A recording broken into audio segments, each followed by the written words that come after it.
والصلاۃ والسلام علی سید الانبیاء والمرسلین۔ ناظرین محترم السلام علیکم، آپ کا میزبان تسلیم احمد صابری پروگرام سلامتی کا سفر کے ساتھ حاضر خدمت ہے۔ آپ یہ پروگرام میرے ساتھ دیکھا کرتے ہیں ہر بدھ کی شب رات کم و بیش 12 بجے سے، اور ہم مختلف مذہبی، مختلف معاشرتی، مختلف سماجی معاشی مسائل کو لے کر حاضر خدمت ہوا کرتے ہیں، اور اس پر اسکالرز حضرات سے، علماء کرام سے اور ایکسپرٹ اوپینینز کے لیے اسی شعبے سے تعلق رکھنے والی ایک شخصیت کو دعوت دیا کرتے ہیں۔ یاد ہوگا آپ کو کہ پچھلے پروگرام میں ہم تذکرہ کر رہے تھے اسلامک بینکنگ کی اور جو فائنینس کے مسائل ہیں، فائنینشیل ایشوز۔ یہ بات تو طے ہے اور پچھلے 1400 سال سے بہت ہی مسلمہ ہے کہ سود حرام ہے، سود کو لینے والا، سود کو دینے والا، اس کی لکھت پڑھت کرنے والا۔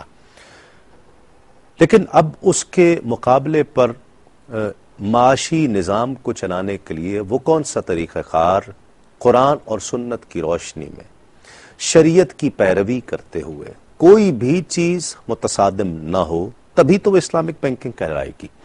وہ تمام ضرورتیں پوری کی جائیں، وہ تمام تقاضے وقت کے ساتھ پورے کیے جائیں، ان تقاضوں کو نہ صرف وقت کے اعتبار سے دیکھا جائے بلکہ اس کو انٹرنیشنلی بھی دیکھا جائے۔ آپ کو ایک بہت بڑی مارکیٹ کا سامنا ہے، انٹرنیشنل مارکیٹ، کہ جہاں بہت بڑے بڑے اکانومسٹ ہیں جو منی کی ویلیو کو سمجھ رہے ہیں اور فائنینس کو سمجھ رہے ہیں، اکانومی کو سمجھ رہے ہیں۔ وہاں پر ایک بالکل نیا سسٹم روشناس کروانا اور اس پر پھر عمل پیرا ہونا، یقیناً یہ ایک مشکل مرحلہ تھا۔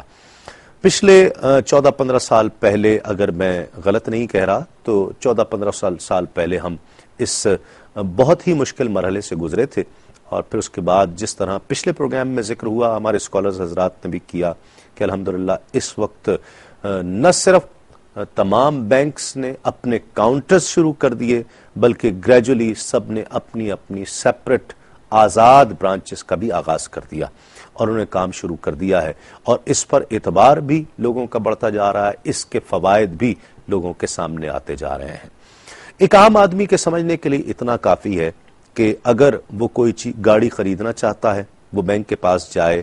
کنونشنل بینکنگ میں وہ کیا کیا کرتا تھا، اسلامک بینکنگ میں کس طرح سے لے گا۔ وہ پروفٹ اینڈ لاس اکاؤنٹ کھولنا چاہتا ہے، ایک کوئی بیوہ ہے جس کے پاس جمع پونجی ہے کوئی 8-10 لاکھ روپے کی، وہ کنونشنل بینکنگ میں جمع کرا دیتی تھی یا کوئی ٹرم ڈپازٹ پرچیز کر لیا کرتی تھی، اور اس کے بعد کوئی ایسے کوئی سرٹیفکیٹس پرچیز کر لیا کرتی تھی جس سے اس کو ماہانہ منافع آتا تھا، اس کا گھر چلتا تھا۔ علماء کرام نے سختی سے منع کر دیا کہ یہ حرام ہے۔ وہ ایک تذبذب کا شکار تھی کہ میں اب کیا کروں، میرا گھر کس طرح سے چلے گا۔ بہت سمجھانے کی کوشش کی لیکن علماء قرآن اور سنت کی روشنی میں فیصلہ کر رہے تھے، لیکن اس کی زندگی کس طرح چلے گی، سوال یہ تھا۔ اسلامک بینکنگ اس کے لیے کیا حل پیش کرتی ہے قرآن اور سنت کی روشنی میں؟ ایک شخص ہے جو پیسے جمع کراتا ہے اور اس کے عوض پروفٹ اینڈ لاس اکاؤنٹ پر کچھ پروفٹ بھی لیتا ہے۔ کنونشنل بینکنگ بھی اس کو ایک پروفٹ دیتی تھی، اسلامک بینکنگ بھی ایک پروفٹ دے رہا ہے۔ کس طرح سے مختلف ہوا کنونشنل بینکنگ کا پروفٹ اور اسلامک بینکنگ کا پروفٹ؟ کس طرح سے اسے ہم ڈیفرینشیٹ کر سکتے ہیں، کس طرح سے اس میں تمیز کر سکتے ہیں کہ یہ حلال ہے اور حرام ہے؟ جسٹیفیکیشن علماء کرام اس اسلامک بینکنگ کے طریقہ کار پہ کیا دے رہی ہے؟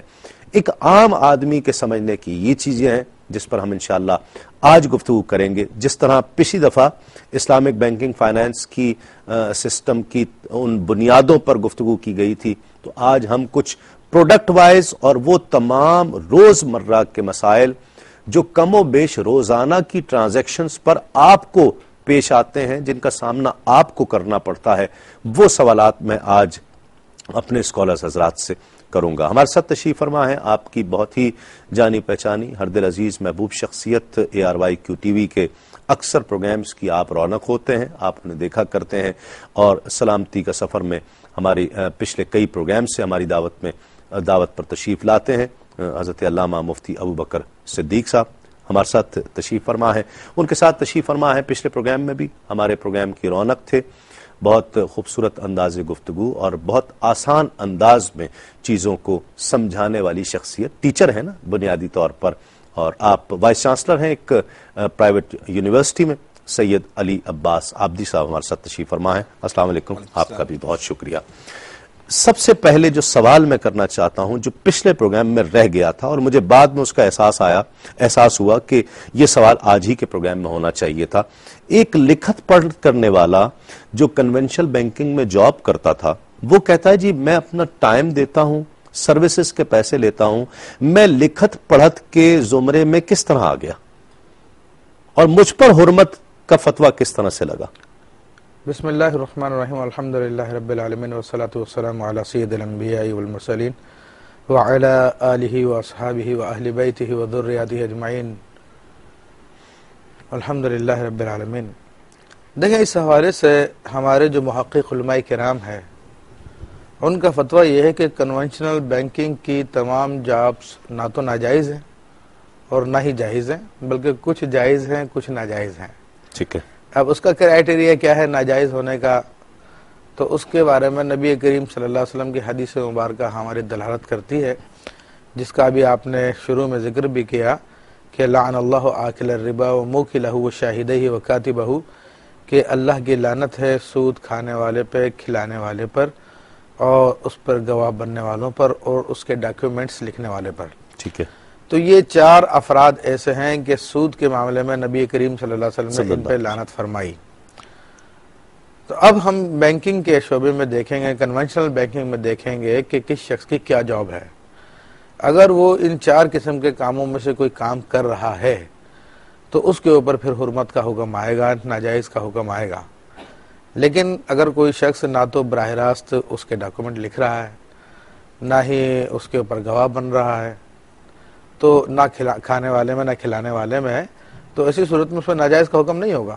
یہاں ذہن میں ایک سوال آ سکتا ہے, مطلب جو ایچ آر میں ہے, ایڈمنسٹریشن میں ہے. جی ایچ آر میں ہے, ایڈمنسٹریشن میں ہے, اور اس کے علاوہ بھی کئی شعبے, یعنی جو بڑی بینکس ہوتی ہیں ان میں تو بہت سارے شعبے ہوتے ہیں. ٹھیک ہے. تو ان افراد پہ حرمت کا حکم نہیں ہے. یہاں پہ ایک سوال ہو سکتا ہے, ممکن آپ کر ہی دیتے یہ سوال, میں نے تقریباً کر دیا ہے. ہاں, یہ تعاون تو ہوتا ہے. لوگ کہتے ہیں یہ تعاون تو ہوتا ہے, بہرحال یہ تعاون کر رہے ہیں تبھی تو پھر سارا کا سارا معاملہ چل رہا ہے. تو یہاں تک میری تحقیق تو یہ ہے کہ ایون یہ کہ چوکیدار یا کیشیئر یہ بھی اس میں داخل نہیں ہے, آڈیٹرز ہیں یہ بھی داخل نہیں ہے اس کے اندر. اور بلکہ آڈیٹر کے علاوہ جو ہے ان کے دوسرا جو حساب کتاب مینٹین کرتے ہیں ان کے لیے خاص لفظ استعمال ہوتا ہے, اکاؤنٹنٹ جو ہے, جی اکاؤنٹنٹ بھی اس میں داخل نہیں ہے. ٹھیک ہے. کیونکہ اکاؤنٹنٹ یا آڈیٹر براہ راست کسی ڈیلنگ کو نہیں چیک کر رہے ہوتے, بلکہ ان کے پاس جو ڈیلنگ ہو چکی ہوتی ہے وہ آتی ہے, اس کو یہ مینیج کرتے ہیں لوگ.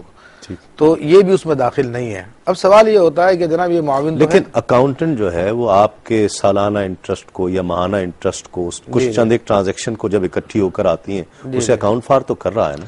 دیکھیں اکاؤنٹ کر رہا ہے, لیکن حدیث میں جو لعنت آئی ہے وہ سود کے ڈاکومنٹ لکھنے والے پر, اس سے مراد یہ جو ایگریمنٹ بنا رہا ہے اس کو, وہ شخص ہے جو اس ڈیلنگ کے اندر شامل ہے.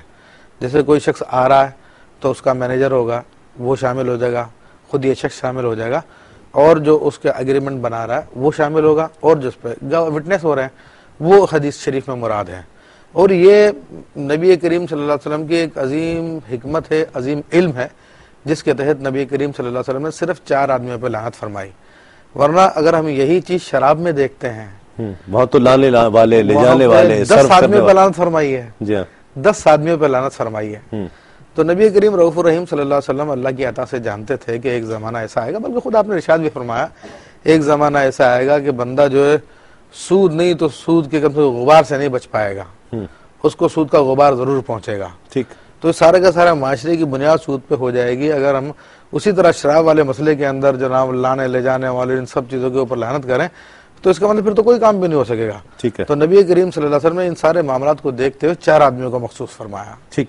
ایک وقت تھا عابدی صاحب کہ آپ نے وہ وقت دیکھا ہے, یقیناً آپ بہت زمانے سے اس شعبے سے متعلق ہیں, پھر آپ بھی اسلامک بینکنگ فائنانس سسٹم میں شامل ہو گئے, اس کا حصہ, اور پھر اس کو پڑھا بھی رہے ہیں. ایک وقت تھا کہ جب آپشن ہی کوئی نہیں تھا, اور بینک کی جاب کو ایک بہت اٹریکٹیو جاب سمجھا جاتا تھا بینک کی نوکری کو، اور کہتے تھے کہ لڑکا بینک میں ملازم ہو گیا ہے تو رشتہ بہت اچھا آ جائے گا. یعنی کیا فرق ہوا، مطلب اس وقت کے ایٹماسفیئر کا بھی تو اس پر کوئی عمل دخل ہوگا کہ نہیں ہوگا؟ بسم اللہ الرحمن الرحیم. دیکھیں جیسے مفتی صاحب نے فرمایا کہ یقیناً جاب جو ہے وہ خاصی بینک کی اٹریکٹیو ہوتی ہے، اس میں بینیفٹس ہوتے ہیں بہت سارے. اب تو نہیں ہوتی اس زمانے میں. تو یہ چیز یہ تھی کہ جو لوگ براہ راست جو سود کے کاموں میں انوالو تھے وہ تو اس کے لیے پہلے بھی اور ابھی بھی یہی فتویٰ تھا کہ ناجائز ہے.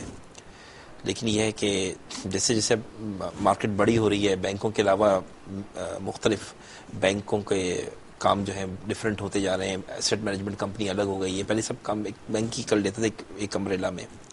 تو اس زمانے میں یہ وجہ تھی کہ اس جاب میں اٹریکشن تھی اور لوگ جاتے تھے اس پروفیشن میں، کیونکہ پاکستان کی اکانومی کا سائز بہت چھوٹا تھا. وہاں جہاں اب بجٹ جو ہے وہ بلینز میں ہوا کرتا تھا، اب بجٹ ٹریلینز میں بن رہا ہے. تو اس زمانے میں لوگ پسند کرتے تھے بینک میں جانا. اور پھر سب سے بڑی امپورٹنٹ چیز یہ تھی کہ بینک جو تھے وہ گورنمنٹ اونڈ تھے اور جہاں پہ جاب سیکیورڈ ہوا کرتی تھی. تو لوگ اس لیے پسند کرتے تھے. اور پڑھے لکھے طبقے کے لیے ایک بہت بڑا یوں سمجھ لیجئے کہ سورس تھا. بالکل ایگزیکٹلی، وہ جگہ بڑی کنڈیوسو تھی ان لوگوں کے لیے اور بہت اٹریکٹیو پوزیشن ہوا کرتی تھی. دیکھیے اب تو سمجھ آتی ہے کہ اب ہمارے پاس آپشنز دو ہو گئے کہ آپ کے پاس کنونشنل بینکنگ کا بھی آپشن ہے اور اسلامک بینکنگ کی بھی بہت ساری برانچز شروع ہو چکی ہیں. ایک وقت تھا کہ جب ہم سسٹم سے جڑے ہوئے تھے اور سسٹم سے مجبور تھے کہ جب کوئی اور سسٹم نہیں تھا. بہت معذرت کے ساتھ کہ آپ کی جب کورٹ بھی کہہ دے کہ ہمیں کچھ عرصہ دیجئے کہ اسے مزید بڑھانے کے لیے، اس صورت میں ایک کام کرنے والا کیا کرے؟ اس کا آرگومنٹ یہ ہے کہ جی میں اپنی سروسز کے پیسے لیتا ہوں، حرام کیسے ہوا؟ میں اپنے وقت کے پیسے لیتا ہوں. دیکھیں اس میں بات یہ ہے صبح 9 to 5 جاب کرتا ہوں اور میں اس کے پیسے لے رہا ہوں. ہاں دیکھیں بات یہ ہے کہ محنت کے پیسے لے رہا ہے، سروسز کے پیسے لے رہا ہے، یہ تو اس کا آرگومنٹ ہو گیا. لیکن بات یہ ہے کہ ہم لوگ آزاد نہیں ہیں. دنیا مومن کے لیے قید خانہ ہے اور نبی کریم صلی اللہ علیہ وسلم کی حدیث مبارکہ ہے. تو ہمارے لیے جائز وہ ہے جس کو اللہ اور اس کا رسول عز و جل صلی اللہ علیہ وسلم جائز کہیں، وہ ناجائز ہے جس کو اللہ اور اس کے رسول منع فرما دیں. ٹھیک ہے. ویسے تو ایک مغنیہ یا مغنی ناچنے گانے والا بھی بڑی زبردست محنت کرتا ہے اور اس محنت کے لیے بھی شاید اس کو بہت ساری ایکسرسائزیں بھی الگ سے کرنی پڑتی ہے تاکہ بدن فٹ رہے، سارے کے سارے کام کرے. میں سمجھتا ہوں بینک والا اتنی محنت نہیں کرتا ہوگا جتنی زیادہ محنت وہ کرتا ہوگا. نہیں میں یہ نہیں کہہ رہا، ناچنے گانے والا میں نہیں کہہ رہا، یہ عرض کر رہا ہوں.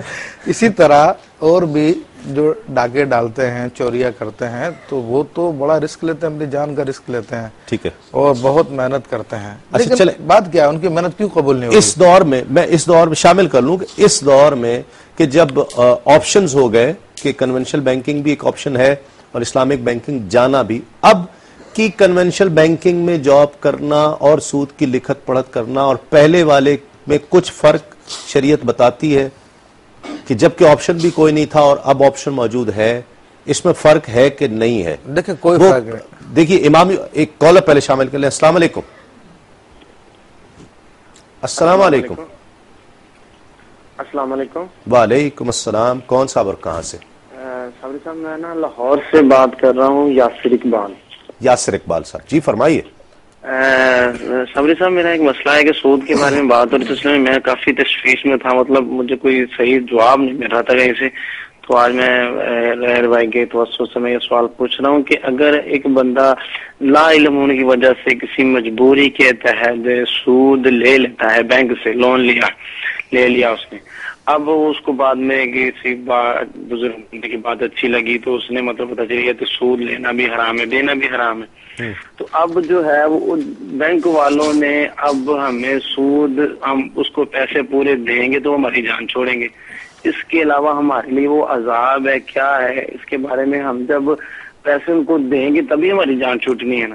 تو اس کے ہم نے سود دینا ہی دینا ہے. تو اس لیے ہم اس کو مطلب کیا ہے ہمارے لیے چھٹکارا کیسے ہے؟ جب آپ نے جب کہ اس شخص نے جس کا آپ ذکر کر رہے ہیں، جب اس شخص نے لیا اس وقت اس کو علم تھا کہ سود کی حرمت ہے اور سود کتنا بڑا گناہ ہے؟ ہاں علم تھا، لیکن آپشن نہیں تھا اس کے پاس، مجبور آپشن نہیں تھا اس کے پاس. ٹھیک ہے، وہ کیفیت تو اس کی بتا رہی ہے کہ وہ کہہ رہا ہے کہ جی دوں گا تو جان چھٹے گی. یہ لفظ ہی کچھ بین السطور کچھ بول رہے ہیں نا, کسی کیفیت کا اظہار کر رہے ہیں. بالکل ٹھیک ہے. ایسے ہی نا بینک تو آپ کو پتا نا کہ بینک کے جو آپ گھر کی کچھ چیز اٹھا کے لے جائیں گے تو کریں گے نا بینک والے. بالکل آپ کا سوال سمجھ گیا یاسر اقبال صاحب. بالکل ہم موقع آنے پر آپ کا سوال ضرور شامل کریں گے. کیا کہتے ہیں؟ دیکھیں اس حوالے سے جو آپ نے دیکھیں کچھ فرق ہوا کہ نہ ہوا. فرق یہ ہوا کہ اب زیادہ برا ہو گیا. ٹھیک, زیادہ سختی ہو گئی. اب زیادہ سختی ہو گئی, یعنی گویا پچھلے والے کے لیے کچھ نرمی تھی. یار نرمی نہیں کہہ سکتے ہم لوگ. اس کے لیے یہ تھا کہ حرمت تو اس کے لیے بھی تھی اس جاب میں جانا, کیونکہ ظاہر سی بات ہے اگر امام یوسف قاضی شہر تھے, انہوں نے وقت کے بادشاہ پر 60 روزوں کی شرط لگائی تھی. پوچھا بھی گیا کہ حضرت آپ تو کچھ تھوڑا سا تخفیف بھی کر سکتے ہیں, غلاموں کی آزادی اور 60 بندوں کو کھانا کھلانے کے لیے بھی تو کہہ سکتے ہیں. انہوں نے فرمایا نہیں, ان کے لیے یہ کام بہت آسان تھا, روزے رکھنا اس کے لیے زیادہ ضروری. ہاں تو بات سخت ہے نا اس کے لیے. ایک عام آدمی کے لیے کچھ تھوڑی سی کمپنسیشن ہو سکتا ہے. دیکھیں کمپنسیشن کے حوالے سے دیکھیں, ایک وہ آپشن یہی نہیں تھا کہ انسان اگر بینک کی نوکری نہیں کرے گا تو مر جائے گا, بھوکا رہ جائے گا. ٹھیک, کیونکہ ایک جو ضرورت کے تحت یا مجبوری کے تحت جو بات آتی ہے اس کو بھی حضرت علامہ ابن نجیم مصری رحمۃ اللہ علیہ نے الاشباح والنظائر میں فتاوی رضویہ شریف میں امام علیہ سنت نے واضح لفظوں کے ساتھ بیان کیا ہے کہ مجبوری ایسی ہوتی ہے کہ انسان کی یا تو عزت کے لالے پڑ جائیں یا اس کی جان کے لالے پڑ جائیں. تو ایسے موقع پہ جان بچانے کے لیے, عزت بچانے کے لیے انسان یہ کوئی ناجائز کام کرے وقتی طور پر اس کو برا جانتے ہوئے تو اس کی طرح رعایت ہے. لیکن لکھا بزرگوں نے کہ بھئی شادی کرنی ہے بچی کی, وہ شادی جو ہے تھوڑے پیسوں میں بھی ہو سکتی ہے لیکن ناک کٹ جائے گی لوگوں کے سامنے بلا وجہ, یعنی تو آپ اس کے لیے قرضہ لے رہے ہیں. جناب گھر میں رہ رہے ہیں, مناسب گھر ہے لیکن کوٹھی میں رہنے کا خیال آ گیا, تو اب اس کے لیے بینک سے قرضہ لے رہے ہیں. بزنس کر رہے ہیں چھوٹا موٹا, اپنا حلال کما رہے ہیں, اب جناب ساہوکار بننے کا خیال آیا تو اس کے لیے لون لے لیا کہ یار مجبوری ہے کیا کریں یہ وہ. یہ شریعت کی نگاہ میں مجبوری نہیں ہے. مجبوری تو وہی ہے کہ جس میں انسان کی, جسے میں نے بتایا. ٹھیک. عابدی صاحب میں پروڈکٹ وائز چیزوں کو ذکر کرنا چاہتا ہوں تاکہ اس کو ایک ایک کر کے ہم ڈسکس کرتے چلے جائیں. بنیادی طور پر طریقہ کار میں کیا فرق ہوتا ہے اسلامک بینکنگ میں اور کنونشنل بینکنگ میں؟ کیا فرق ہے کوئی بھی چیز ڈیل کرنے کے لیے, کسی بھی ٹرانزیکشن کو کرنے کے لیے کس طرح وہ اسلامک ہو جاتی ہے اور کنونشنل کیوں غیر اسلامک ہے اور سودی ہے؟ دیکھیں کنونشنل بینک میں جب سب سے سٹارٹ ہمارا یہ ہوتا ہے جب ہم اکاؤنٹ کھولتے ہیں بینک میں. ٹھیک ہے, جب ہم بینک میں اکاؤنٹ کھولتے ہیں چاہے وہ پروفٹ اینڈ لاس اکاؤنٹ ہو یا وہ کرنٹ اکاؤنٹ ہو, دونوں اکاؤنٹ ہو, ان دونوں میں بینک کے جو ہمیں ٹرانزیکشن کرتے ہیں لیگلی بینک جو ہے وہ آپ سے بورو کر رہا ہوتا ہے, قرض لے رہا ہوتا ہے. اب قرض کے اوپر وہ پروفٹ اینڈ لاس کی شکل میں کوئی انٹرسٹ دے یا کرنٹ اکاؤنٹ میں نہ دے. ٹھیک, اگر پروفٹ اینڈ لاس اکاؤنٹ ہے اور اس پہ وہ انٹرسٹ دیتا ہے, چونکہ ہم نے پہلے کہہ دیا جب اس نے ڈپازٹ آپ نے کرایا 1 لاکھ روپے بینک میں اور بینک اس کو لیگلی اس لائبلٹی تصور کر رہا ہے اور وہ ہے بھی لائبلٹی, بینک باؤنڈ ہے ہر طرح سے آپ کو واپس کرنے کے لیے. اب بینک 1 لاکھ کے اوپر اگر 1000 دے دے 2000 دے دے وہ آپ کا انٹرسٹ ہے. ٹھیک ہے, کرنٹ اکاؤنٹ میں لوگوں کا خیال ہے, ہماری جو بہت سے ایسے لوگ جو اسلام بینکنگ کو ابھی بھی مسلمان ہونے کے باوجود نہیں مانتے اور وہ یہ کہتے ہیں کہ کرنٹ اکاؤنٹ میں ہم کنونشنل میں پیسے رکھ لیں گے, ہمیں اسلامی بینک میں پیسے نہیں رکھنے.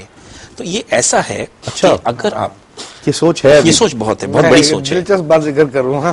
یہ بہت بڑی سوچ ہے کہ وہ کہتے ہیں کہ کنونشنل بینک میں پیسے رکھ لیں گے, بات تو وہی, انٹرسٹ تو نہیں لے رہے ہم. لیکن اب یہ دیکھیں آپ کنونشنل بینک میں جو پیسے رکھ رہے ہیں, بینک ان پیسوں سے جو بھی کام کر رہا ہے اس سودی کام کر رہا ہے یا شارٹ سیلنگ کر رہا ہے یا کوئی ایسا کام کر رہا ہے جو کہ جائز نہیں ہے. ٹھیک ہے, تو آپ یہ پرووائڈ کر رہے ہیں کنونشنل بینک کو پیسہ دے کے کہ وہ یہ کام کرے, تو اس طرح سے آپ انڈائریکٹلی ایک جرم میں شامل ہو گئے. لیکن وہ ڈائریکٹ سود تو نہ ہوا نا, لیکن آپ لے نہیں رہے ہو. ہم لے نہیں رہے, لیکن دیکھیں یہ ضروری نہیں ہے کہ ایک جرم آپ کریں نہیں.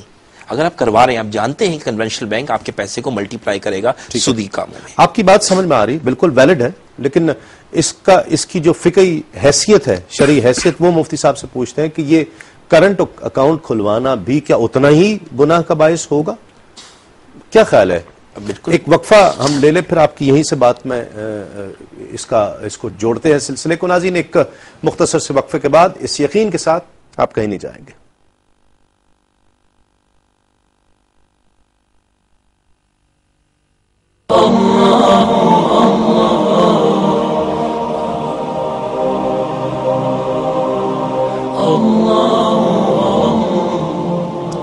ناظرین خوش آمدید. آپ پروگرام دیکھ رہے ہیں سلامتی کا سفر تسلیم صابری کے ساتھ، اور سلامتی کا سفر جاری رہے گا انشاءاللہ.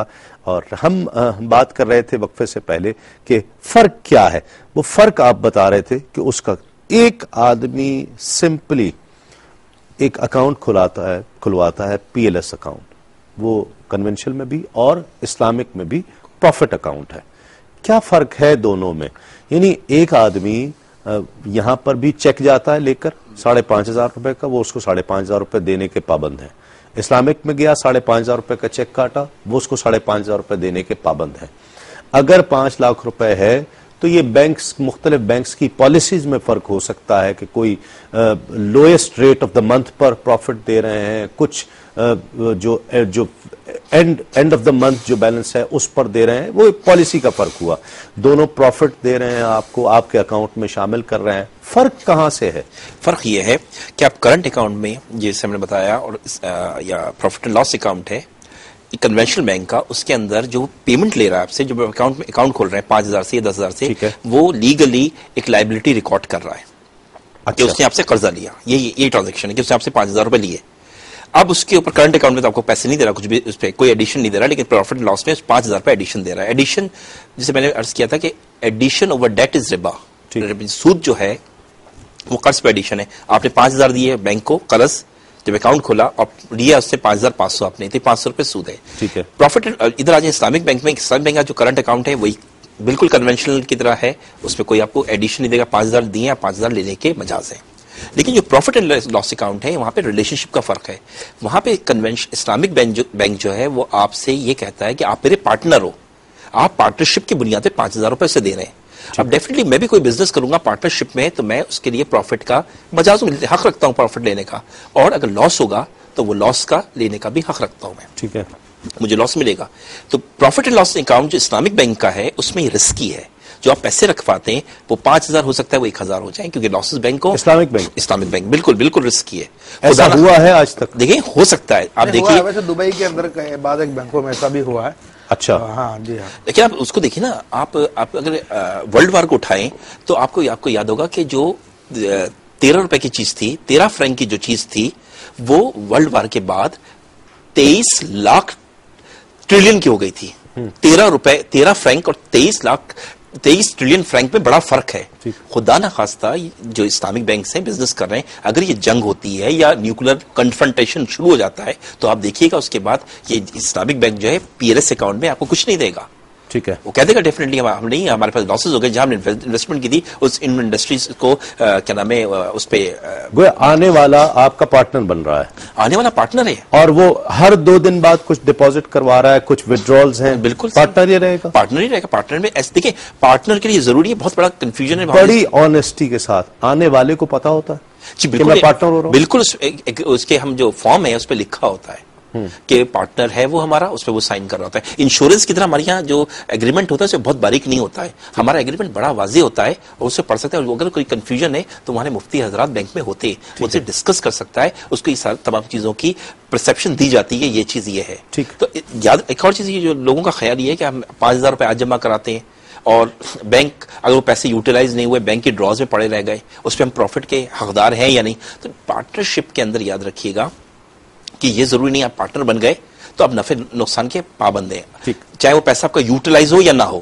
آپ پارٹنر ہی، مثال ایک باپ ہے اس کی ایک پراپرٹی ہے، میں سمجھ گیا، ایک بچہ بڑا بیٹے کے زمانے میں اس نے پراپرٹی لی. اب جو نیا بچہ دوسرا بچہ پیدا ہوا اس زمانے میں پراپرٹی نہیں لی تھی اس نے، تو یہ بڑا بھائی تو چھوٹے بھائی سے نہیں کہہ سکتا کہ دیکھو یہ پراپرٹی اس وقت کی جب میں پیدا ہوا تھا، تمہاری اس میں کوئی حق نہیں ہے. تو جو نیا آتا ہے وہ نفع نقصان کا پابند ہوتا ہے. تو پراپرٹی وہ جو پیسے ڈالے ہیں اس نے 5,000 روپے، اگر لاس ہو جاتا ہے تو 5,000 میں لاس لے گا، اور اگر پروفٹ ہو جاتا ہے تو اس پروفٹ کا وہ حقدار ہے. ایک کالر شامل کرتے ہیں. السلام علیکم. میں آمنہ بول رہی ہوں. السلام علیکم. وعلیکم السلام. میری آواز آ رہی ہے آپ کو؟ جی آواز آ رہی ہے. کون اور کہاں سے؟ جی میں آمنہ بول رہی ہوں کراچی سے. جی آمنہ. میرا سوال یہ ہے کہ میرے بھائی نے لون لیا تھا بینک سے. ٹھیک ہے. بزنس کے لیے. لیکن بزنس میں لاس ہوا اور وہ اس کو پے نہیں کر سکے لون کو. ٹھیک ہے. تو اب بینک والے آئے ہیں، انہوں نے کہا ہے کہ آپ ہم سے سیٹلمنٹ کر لیں. جس طرح اگر 1 لاکھ کا ان کا لون ہے تو وہ کہہ رہے ہیں کہ آپ 60,000 دے دیں تو آپ کا جو لون ہے وہ ہم کلیئر کروا دیں گے. ٹھیک ہے. تو میرا کوشچن یہ ہے کہ کیا اس سے میرا جو سود تھا مجھ پہ یا جو میرا لون تھا شرعی طور پہ کیا اتر جائے گا؟ حالانکہ میرا جو لون تھا وہ 1 لاکھ کا تھا. ٹھیک ہے. لیکن میں دے 60,000 رہی ہوں. اچھا دیا کتنے عرصے تک قسطیں دیتی رہی؟ یہ 2 سال دیے ہم نے. ٹھیک ہے. لیکن اس کے بعد جب لاس ہوا ہے بزنس کا تو ہم لوگ نہیں دے سکے، تو 1 لاکھ بچا ہوا ہے جو ہم نے دینا ہے. ٹھیک ہے. اس میں وہ 50,000 پر کلیئر کرنے کو تیار ہے. جی سپوز سیٹلمنٹ کر لیں آپ. مثال کے طور پر آپ نے 5 لاکھ روپے لیے تھے تو اب تک آپ 4.5 لاکھ کے قریب دے چکی ہوں گی اندازن. 2 لاکھ لیے ہم نے تھے، 3 لاکھ لیے تھے، لیکن اس پہ پھر انٹرسٹ ہوا تو بڑے وہ. ٹھیک ہے. تو لے کے جو اینڈ ہوا ہے نا وہ 1 لاکھ پہ ہوا ہے کہ ہم نے 1 لاکھ دینا ہے. ٹھیک ہے. پرنسپل اماؤنٹ 1 دینا تھا نا آپ نے؟ جی 1 دینا تھا. ٹوٹل تو آپ 3 سے زیادہ دے چکی ہوئی ہوں گی. جی ہے نا؟ جی جی بالکل ٹھیک ہے. میں بالکل آپ کے سوال کو ہم ضرور شامل کریں گے. جو بات ہو رہی تھی، ایک تو آنے والے کو کہا کہ اسے پتا ہوتا ہے، وہ پڑھتا ہے. ٹھیک ہے. فرق کہاں پر آ رہا ہے کہ وہ پھر، اور دوسری بات جو بہت اہم ہے، ٹیلی ویژن کے ایڈورٹائزمنٹ میں اسلامک بینک تب یہ کیسے وعدہ کر سکتا ہے کہ ہم اتنا پروفٹ دے دیں گے مہینے کا؟ یہ کیسے کر سکتا ہے اگر پارٹنرشپ ہے اور لاس کا بھی خطرہ ہے؟ تو پھر یقین دہانی یا تو وہاں جھوٹ بول رہے ہیں. جی دیکھیں، اس میں ایک تو آپ صاحب نے وضاحت کی ہے کہ دونوں میں فرق کی وجہ کیا ہے. ٹھیک ہے. یہ فرق کی وجہ تو یہ ہے کہ اسلامک بینک وہ پیسہ لے کر کاروبار میں لگا دیتا ہے. اس کے لیے جیسے اسلامک بینک کے پاس آلریڈی ایسٹس موجود ہوتے ہیں، جیسے لیز پہ بہت سارے ایسٹ دیے ہوئے ہوتے ہیں، تو ان ایسٹ کے اندر اس کو شیئر کر دیتا ہے، یا کوئی اور پول ہوتا ہے اس کے اندر اس کے پیسے کو ڈال دیتا ہے اس کا حصہ. تو اپنا بینک کے پاس ایکویٹی کے ذریعے جو حصہ بنا ہوتا ہے اس کو بینک نکال کے اس کا شیئر شامل کر دیتا ہے، تو وہ پھر اس کاروبار میں شریک ہو جاتا ہے، نفع میں شریک ہو جاتا ہے. اچھا.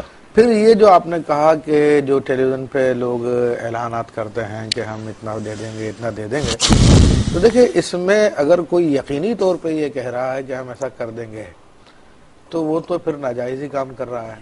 شریعت کے اعتبار سے اس کی تو یقین دہانی ہو ہی نہیں سکتی ہے. ہاں میں نے بعض بینکوں کو دیکھا کہ اس میں متوقع لکھتے ہیں، ایکسپیکٹڈ لکھتے تھے. ٹھیک ہے. اتنے کی امید ہے، ضرورت ہے، چھوٹا سا نیچے متوقع لکھا ہوتا ہے. تو یہ برحال جو ایسا کرتا غلط کرتا ہے. ٹھیک. وہ ایک دھوکہ دہی کی بات ہے جو ایسا کر رہا ہے. یعنی اسلامک بینک کھولنے کے بعد بھی اگر وہ اس قسم کی چیٹنگیں کر رہے ہیں تو وہ غلط کر رہے ہیں. وہ یہ غیر اسلامک ہوگا. بالکل غیر اسلامک طریقہ کار ہے. اس میں واضح کرنا پڑتا ہے کہ جناب آپ نفع نقصان میں شریک ہیں. ٹھیک. اور جو اسلامک بینک کے فارمز کی بات کی ہے تو واقعی کنونشنل بینک کے فارم اور اس کے فارم میں بڑا فرق ہوتا ہے. ٹھیک. 10-15 پیجز کے فارم ہوتے ہیں اسلامک بینک کے، اور باقاعدہ انسان اس کو پورا پڑھ سکتا ہے. اس کے سوال یہ پیدا ہوتا ہے، ایک آدمی جو یہ سمجھ رہا ہے، جس کی مینٹالٹی یہ ہے کہ میں یہاں پروفٹ لینے سے بہتر ہے کہ میں کنونشنل بینکنگ میں کرنٹ اکاؤنٹ کھلوا لوں، وہ آپ کے ساتھ لاس کیوں شیئر کرنے آئے گا؟ آپ آگہی دے رہے ہیں نا کہ آپ اسلامک بینکنگ کی طرف آئیں، اس میں آپ کا فائدہ ہے. ٹھیک ہے. ایک دنیاوی فائدہ ہے اور ایک اخروی فائدہ ہے. اخروی فائدے کا یقین تو ایک بعد کی چیز ہے نا، ہونا وہ پہلے چاہیے، مقدم ہونا چاہیے. ہم اسی مقصد کے لیے تو یہاں بیٹھے ہیں کہ اخروی مفاد آپ کا یہاں بیٹھ کر ہم اسی چیز کو طے کر رہے ہیں کہ وہ مقدم ہونا چاہیے. نہیں ہے اگر تو وہ کس طرح ایک آدمی کی مینٹالٹی کہ کرنٹ اکاؤنٹ کھلوا رہا ہے، آپ کا پروفٹ لینے نہیں آ رہا، لاس کیسے شیئر کرنے کے لیے آئے گا؟ ایک کالر شامل کر لوں پہلے. السلام علیکم. السلام علیکم. وعلیکم السلام جناب. جی کون اور کہاں سے؟ سر جی میں کراچی سے بات کر رہا ہوں. جی نام نہیں بتا سکوں گا. ابھی دراصل جو بات میں کرنا چاہ رہا تھا اس میں سے بہت کچھ آپ نے ابھی فرمایا ہے. یہ جو تھوڑی دیر پہلے گفتگو ہو رہی تھی کہ کنونشنل بینک جو ہیں، ان بینکوں میں جو پیسہ رکھوایا جاتا ہے اس پیسے سے آپ کو لاس نہیں ملتا. اگر لاس ہوتا ہے تو ایسی صورت میں آپ کا پیسہ، دنیا میں جنگ ہو جاتی ہے یا ایسے کوئی حالات پیدا ہو جاتے ہیں، اکانومی جو ہے دنیا کی وہ ڈاؤن ہو جاتی ہے، تو آپ کا پیسہ جو ڈوب سکتا ہے. ٹھیک ہے. اصل میں اگر انسان یہی سوچنا شروع کر دے تو دنیا میں کسی بھی نوعیت کا کوئی کاروبار نہیں ہوگا. جی جی جی جی. جب دنیا میں کوئی فائنینشلی کاروبار نہیں ہوگا یہ سوچ کر کے جی اگر نقصانات ہو گئے تو کیا ہوا، یہ ایک بہت بڑا کانسیپٹ ہے. ہم ایک تو دنیاوی فائدے کو اگر صرف پیسے کی نسبت سے دیکھنا شروع کر دیں اور آخرت کو بھول جائیں، یہ بات ابھی آپ نے بھی فرمائی ہے. آخرت کو ہم بھول جائیں تو پھر اس کا مطلب یہ ہوا کہ ہم اللہ تعالیٰ سے جنگ شروع کر دیں گے. ہمیں اصل میں اس موضوع کے تحت اور اس پلیٹ فارم پر بیٹھ کر یہی بات کرنی چاہیے کہ ہمیں دنیا میں پیسے کو اور پیسے میں سود کے ذریعے جو ایک گھناؤنا اضافہ ہو رہا ہے اس کو ایوائڈ کرتے ہوئے یا تو خود کاروبار کرنا ہے، اور اگر اپنا پیسہ کہیں ہم رکھ رہے ہیں اور اس پر ہم یہ رسک لے رہے ہیں کہ اگر پروفٹ ہے تو پروفٹ اور نقصان ہے تو نقصان، ایسی صورت میں دیکھیں ایک اور ہمارے پاس راستہ وہ بھی ہے کہ ہم سے کہیں یہ نہیں کہا گیا کہ آپ بہت سارا پیسہ جمع کر کے رکھ لو، اس پر بھی اللہ تعالیٰ نے ہمیں ایک زکوٰۃ کا راستہ دکھایا ہے کہ آپ بہت سا پیسہ جمع کر کے اپنی ضرورت سے زیادہ رکھتے ہو تو اس میں سے بھی لوگوں کا حق دو. سر میں آپ سے گزارش کروں، آپ تھیوریٹیکلی تو بہت اچھی بات کر رہے ہیں اور بات ہونی بھی ایسی چاہیے. میں بھی یہی کہہ رہا ہوں، آپ کی کال سے پہلے یہی بات ہو رہی تھی.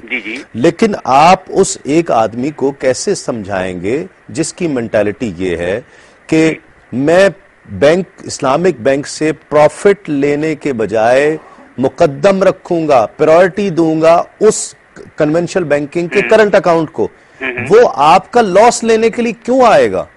اس کو آپ آگہی دیکھیے، حق کا پیغام آپ ان لوگوں کو صرف دینے کے لیے پابند نہیں ہیں کہ جو لوگ حق کو مانتے ہیں اور سود کو اللہ سے جنگ اور ماں سے زنا کرنے کے مترادف سمجھتے ہیں. آپ کو تو پیغام ان لوگوں کو بھی دینا ہے کہ جو ایک عام آدمی ہے اور کنورٹ ہو، اس کی شخصیت میں ایک انقلاب پیدا ہو اور وہ اپنے اندر ایک تبدیلی، جسٹیفائیڈ تبدیلی محسوس کرے. ایک عام آدمی بھی یہ جانتا ہے کہ چھوٹا کاروبار بھی کیا جائے تو اس میں نقصان ہو سکتا ہے اور فائدہ ہو سکتا ہے، لیکن ایک بہت بڑا اڑی جو اسٹیبلشمنٹ ہے، بینک کی میں بات کر رہا ہوں، کوئی بھی بینک ہے، وہاں نقصانات کا بہت کم امکان ہوتا ہے. جب فائدہ آپ کو دیا جا رہا ہے تو نقصان بھی ہو سکتا ہے. دیکھیں پیسہ جو ہے وہ اضافے یا کمی کی صورت میں ہی رہتا ہے، پیسہ منجمد نہیں رہتا.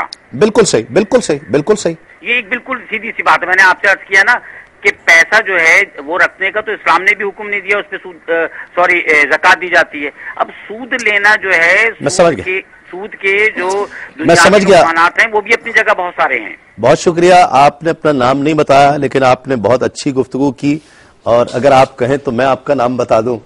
بہت شکریہ، بہت شکریہ. شاہد مسرور نے ہمیں ہمارے بہت اچھے، بہت معروف اینکر، بہت اچھے اینکر شاہد مسرور نے ہمیں جوائن کیا تھا، اور انہوں نے نام بتانے سے گریز کیا، لیکن میں نے گریز نہیں کیا، اس لیے میں نے اس کا ذکر کر دیا. بہت اچھی بات انہوں نے کی. ٹھیک ہے، ایک تو بات اس کو ہمیں شامل کرنا چاہیے. ٹھیک ہے. دوسری بات یہ کہ سر کیوں آئے گا وہ آگہی تو اس کو بھی دینی ہے نا. دیکھیں میں نے جو یہ بتایا ان کو، جس پہ انہوں نے کہا کہ ہم یہ بتا رہے ہیں کہ لاسز جو ہوں گے وہ اسلامی بینک ٹرانسفر کر دے گا اور 5,000 کے بدلے 1,000 روپے مل جائے گا. اس پہ ان کو تھوڑا سا یہ اعتراض یہ ہے کہ اس طرح سے لوگ شاید اسلامی بینک میں نہیں آئے. لیکن پاکستان میں خوش قسمتی سے کہہ رہا ہوں، زیادہ تر لوگ یہ ہیں، اس قسم کے آ رہے ہیں ہمارے پاس، وہ یہ کہہ رہے ہیں کہ یہ اسلامک بینک لاس کیوں نہیں دے رہا. یہ میجورٹی ہے، ایسا نہیں ہے کہ میجورٹی یہی کہہ رہی ہے کہ اسلامی بینکنگ لاسز کیوں نہیں دے رہا. تو ہمیں یہ بتانے کے لیے کنونشنل بینک جو پروفٹ اینڈ لاس میں، چاہے بینک کو لاس ہو، بینک پروفٹ دے رہا ہوتا ہے. ٹھیک ہے. کنونشنل بینک کو لاسز ہوتے ہیں تو لاسز ٹرانسفر کرتا ہے، ایک ریئل بینکنگ سینیریو کریٹ کیا جاتا ہے. یہ اس لیے بتایا گیا تھا، ڈرانے کے لیے نہیں بتایا کہ بھائی اس میں پیسہ ہی نہ رکھو کہ اس میں تو لاس ہو جائے گا. بینک جب انویسٹمنٹ کرتا ہے بڑی ڈائیورسیفائڈ انویسٹمنٹ کرتا ہے، بڑی کبھی بھی ایسا نہیں ہوگا کہ ہوائی جہاز ایک بینک خرید لے، کبھی نہیں انویسٹمنٹ کرے گا اتنی بڑی ایک جگہ. ڈائیورسیفائڈ پورٹ فولیو بنایا جاتا ہے، جس کو ہم اکاؤنٹنگ ٹرمنالوجی میں کہتے ہیں. اس طرح سے کرتا ہے کہ اس بینک کے پاس 1 لاکھ روپے ہے، وہ 2,000 روپے 3,000 روپے دے گا سب کو، تاکہ کہیں سے لاس ہو جائے تو دوسری جگہ سے جو پروفٹ آئے، وہ مانتا ہوں کہ وہ پروفٹ جو ہے ایکسپیکٹڈ 15% ہونا چاہیے تھا، ہمیں 8% مل جائے گا، لاس نہیں ہوگا. بینک کی جو انویسٹمنٹ ہے وہ بڑی ڈائیورسیفائڈ ہوتی ہے، ایک جگہ نہیں ہوتی، یعنی ایک جگہ کانسنٹریٹ نہیں کرتا. ایک تو بات یہ تھی.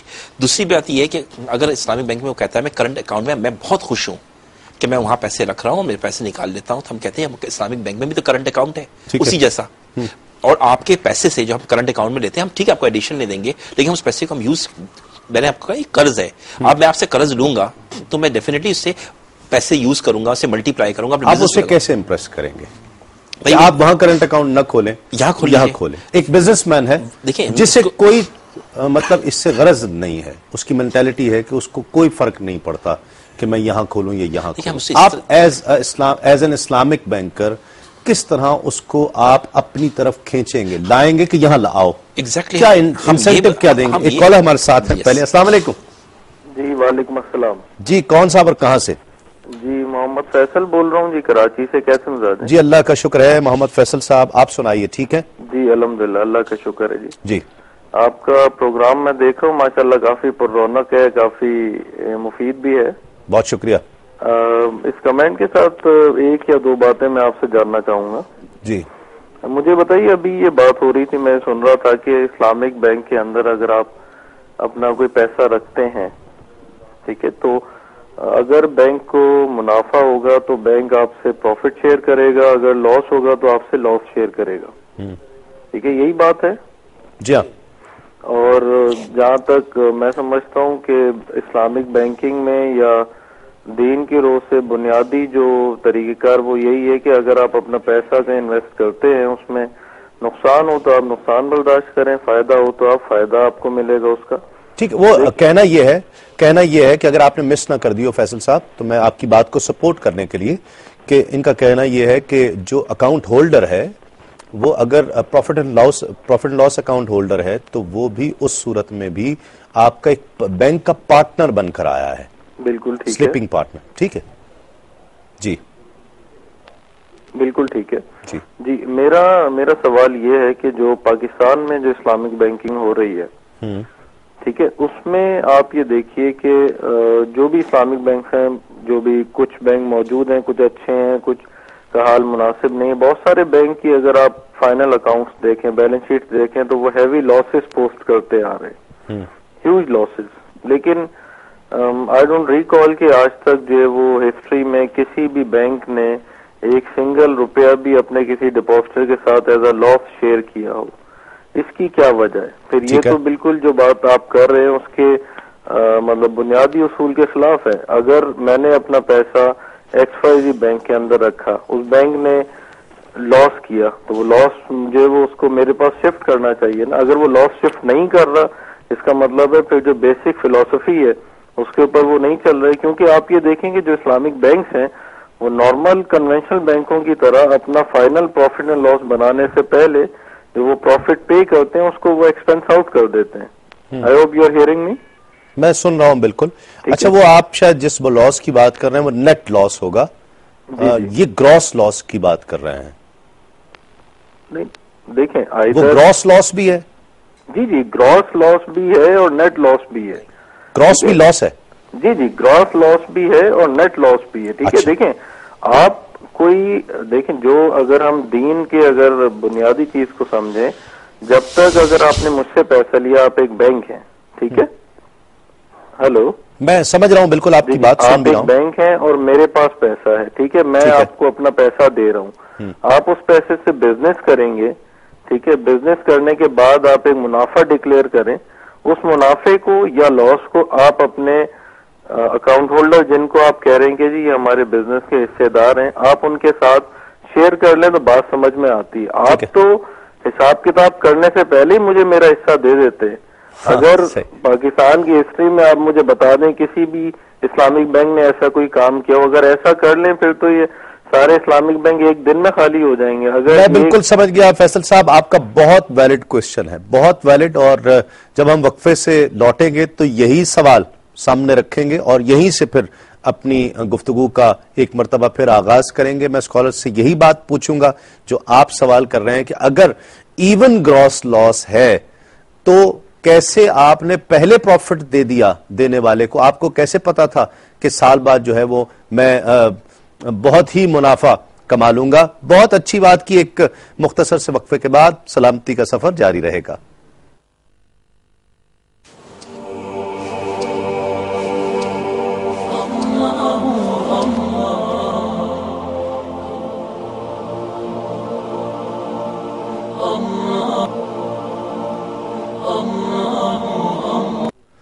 ناظرین خوش آمدید. آپ پروگرام دیکھ رہے ہیں سلامتی کا سفر تسلیم صابری کے ساتھ. محمد فیصل صاحب تھے کراچی سے اور بہت ہی ویلڈ سوال انہوں نے کیا کہ کس طرح سے پروفٹ جو ہے, جب پروفٹ لاس شیئرنگ کے لیے کہا جاتا ہے اکاؤنٹ ہولڈر کو, تو کس طرح سے پروفٹ پہلے سے دے دیا جاتا ہے, منتھلی بیسس پر بھی دے دیا جاتا ہے, اور پروفٹ اور لاس کا پتہ تو سال بعد چلتا ہے، یعنی ڈیلی بیسس پہ بھی ہوتا ہے جی، منتھلی بیسس ہی نہیں، کیونکہ اس کو لیکویڈیشن کرتے ہیں، فرضی لیکویڈیشن ہوتی ہے، تو فرضی طور پر لیکویڈیشن کرنے کے بعد اس کا ڈیلی کا نفع جو ہے اس کے اکاؤنٹ میں ڈالا بھی جاتا ہے۔ یہ الگ بات ہے کہ وہ پھر کوئی بینک جو ہے اس کو ویکلی دیتا، کوئی منتھلی دیتا، کوئی 3 منتھ بعد دیتا، تو یہ اس وقت بڑے آڈیٹر ہوتے ہیں اور بڑے ایلوکیشن ہوتی ہے، ڈسٹریبیوشن وہ ڈیلی بنیادوں پر کر دی جاتی ہے، ہاں ڈیلی بنیادوں پہ بھی ہوتی ہے۔ ٹھیک ہے، اب وہ کہہ رہے ہیں جی لاس آتا ہے، کیسے دے دیتے ہیں پہلے؟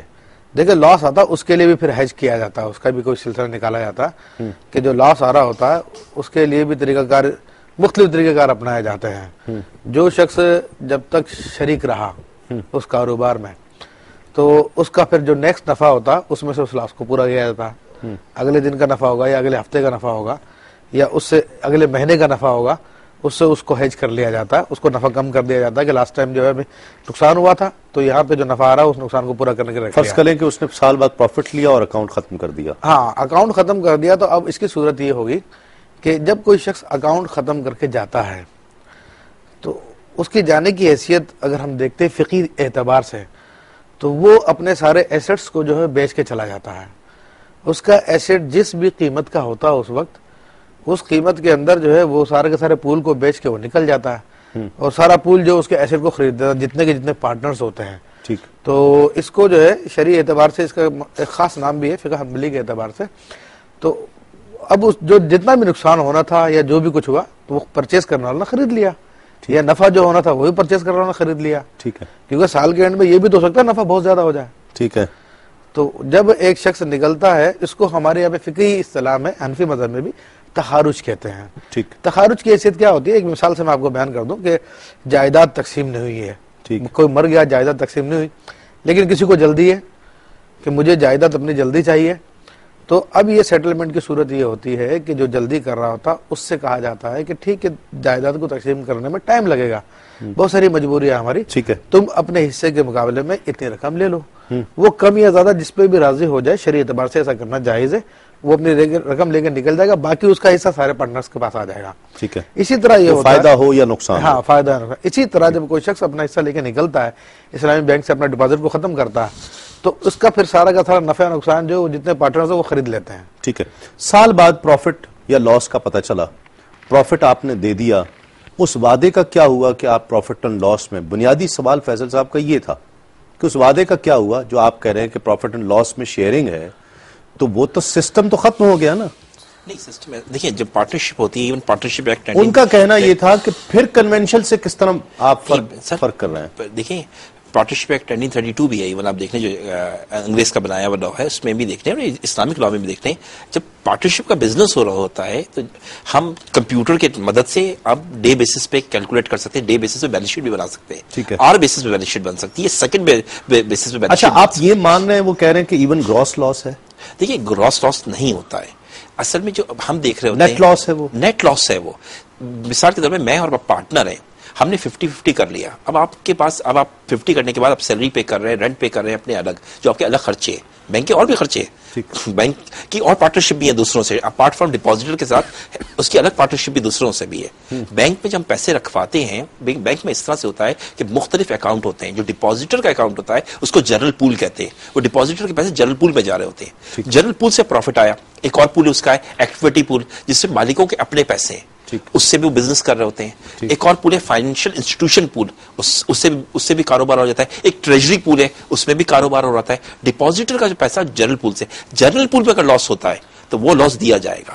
اگر جنرل پول میں پروفٹ ہوا ہے 100 روپے کا، فائنینشیل انسٹیٹیوشن پول میں 50 روپے کا لاس ہو گیا ہے، ایکویٹی پول میں 50 روپے کا لاس ہو گیا ہے، ٹریجری پول میں 30 روپے کا لاس ہو گیا ہے، تو لاس تو آ گیا 130 روپے کا، آپ کو لگ بھی رہا ہے، لیکن وہ لاس 130 روپے نہیں ہے، وہ بیسکلی جو پروفٹ جنرل پول کا اس پول کو اس نے آف سیٹ کر دیا ہے، نیٹ لاس سمجھ میں آ رہا ہے۔ آپ جنرل پول میں ڈیفینیٹلی اگر لاس ہوگا وہ لاس دیں گے ہم اس کو ڈپازیٹر کو۔ اور جہاں تک یہ تعلق ہے، جب 2-3 پارٹنر ہیں اور پارٹنرشپ چل رہی ہے، ایگریمنٹ ہوئے ہیں، کام ہو رہا ہے، ایک کنسٹرکشن کا پروجیکٹ ہے چل رہا ہے، 2 فلور ہم نے بنا دیے ہیں، اس پہ پروفٹ آیا, فلیٹ بیچ دیے, ایک پارٹنر الگ ہو جاتا ہے, پروفٹ لے کے چلا جاتا ہے. اب 4 فلور بنانے کے بعد ہم 5ویں فلور پہ جاتے ہیں, کوئی لاس ہو جاتا ہے, بلڈنگ گر جاتی ہے, تو اوور آل پروجیکٹ پہ لاس ہو گیا.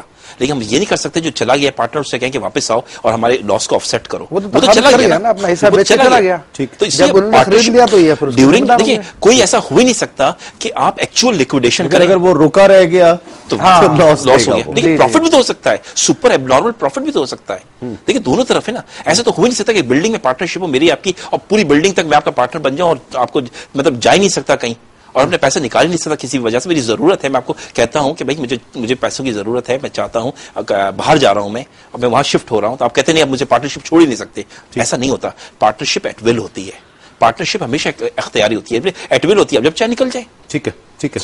اچھا, جب ایک شخص آپ کے پاس آیا کہ مجھے گاڑی لینی ہے یا گھر لینا ہے, اس وقت کیا طریقہ کار کرتے ہیں وہ طریقہ مختلف ہو جائے کنونشنل بینکنگ سے؟ اچھا, اس سے پہلے بھی آپ نے ایک بات ذکر کی تھی کہ جو شخص کنونشنل بینک کے کرنٹ اکاؤنٹ میں رقم جمع کرا رہا ہے, آپ اس کو کس طرح قائل کریں گے اسلامی بینک کے لیے؟ اسے امپریس کیسے کیا جائے؟ دیکھیں, امپریس کرنے کے لیے جب اس کو ہم بتائیں گے کہ یہ دونوں کا رزلٹ ایک ہی ہے, لیکن اسلامک بینک میں جمع کرانے سے آپ کو ایک اخروی فائدہ حاصل ہو رہا ہے, آخرت کا فائدہ حاصل ہو رہا ہے کہ آپ ایسے لوگوں کے ساتھ آپ پیسہ جمع کرا رہے ہیں جو آپ کے پیسوں کو بعد میں یوز بھی کریں گے تو جائز کاموں میں یوز کریں گے.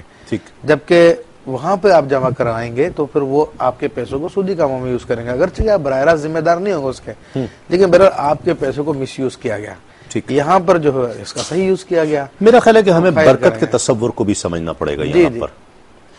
وہ برکت کا تصور بھی ہمیں سمجھنا پڑے گا اور لوگوں کو سمجھانا پڑے گا. نہیں, ایک چیز نہیں, میں آپ کو کرائے پہ مکان دے رہے ہیں, ایک آدمی آتا ہے کہتا ہے میں ٹارچر سیل بناؤں گا, 5,000 روپے رینٹ دوں گا. ایک آدمی کہتا ہے میں یہاں آ کے اپنی بال بچوں کے ساتھ رہوں گا, وہ بھی 5,000 روپے دے رہا ہے. تو آپ مجھے بتائیں آپ کہاں کس کو دے دیں گے کرائے پہ اپنا گھر؟ ڈیفینیٹلی آپ اس کو نہیں دیں گے. تو یہ چیز یہاں سمجھیں, کرنٹ اکاؤنٹ میں ڈیفینیٹلی ہر طرح سے سیم ہے, وہ بھی لائبلٹی ہے, یہ بھی لائبلٹی, کانسٹیٹیوشنلی لیگلی دیکھنے تو دونوں سیم ہے. آپ کو 5,000 روپے دیں, 5,000 لینے کے مجاز ہیں, لیکن وہاں 5,000 روپے کا مس یوز ہو رہا ہے.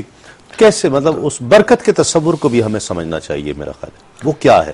دیکھیں, برکت کا تصور تو یہ ہے کہ اپنے رب پہ امید رکھی جاتی ہے انسان کے یہاں پہ. جب انسان اپنے رب کے یہاں پہ امید رکھتا ہے تو اللہ تبارک و تعالیٰ تھوڑا بھی اس کے لیے کافی کر دیتا ہے. کیونکہ وہ برکت عام طور پہ دونوں طرح کی ہوتی ہے. ایک تو یعنی ظاہری اعتبار سے کسی چیز میں اضافہ ہو جائے, اور ایک یہ ہوتا ہے کہ کم چیز کے اندر انسان کی ساری ضروریات پوری ہو جائے. تو یہ ایک بڑی عجیب سی بات ہے جس کو لاجیکلی سمجھ میں نہیں آتی ہے, لیکن بہرحال اس کا تجربہ ہے.